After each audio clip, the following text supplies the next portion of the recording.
एबे आंचलिक पाणीपाग विभाग पक्षर एक बड़ खबर अथवा पाणीपाग जनित एक विशेष सूचना सामना को आसी।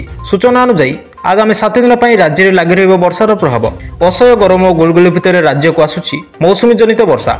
तेबे आगक केउं जिला को केते प्रतिशत वर्षा हो, केउं जिला को एहार प्रभाव अधिक मात्र रहिबो एने संपूर्ण अपडेट जानिबा। किंतु ता पूर्व वीडियो गोटे लाइक करंतु, सांग मान सहित वीडियो को बहुत मात्रा शेयर करंतु। आपण माने जदि हम चैनल पर नुआ प्रथम थर पर हम चैनल को देखुथिबे ताले एबे हम चैनल को सब्सक्राइब करी पाखर आस्तवा बेल आइकन दबे ऑल नोटिफिकेशन ऊपर ऑन कर रखुन।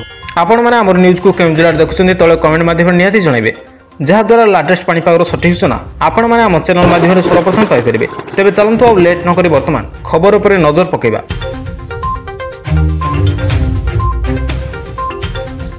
ते वर्तमान जहाँ सूचना मिली आसंता काली राज्य में किसी स्थान में हालुकार और मध्यम धरण वर्षा संभावना रही।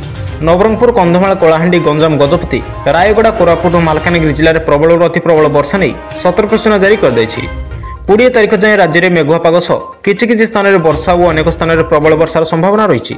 एने पाणीपाग पक्षर सूचना दी जाएगी।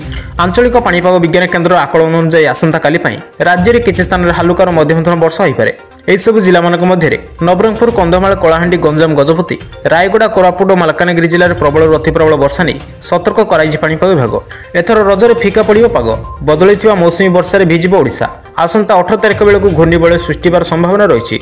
उत्तर ओडिशा और झारखंड उपर एक घूर्णिबलय सृष्टि अच्छी जहां मौसुमी वर्षा को अधिक सक्रिय करें। आगामी 7 दिन राज्य में लगी रही वर्षार प्रभाव। असह्य गरम और गुलगुली भितर राज्यर अनेक जिले में मौसुमी जनित वर्षा। किछि जिले में गरम और गुलगुली अनुभूत होता बेले आसंता काली 2 दिन तापमात्रा परिवर्तन हो।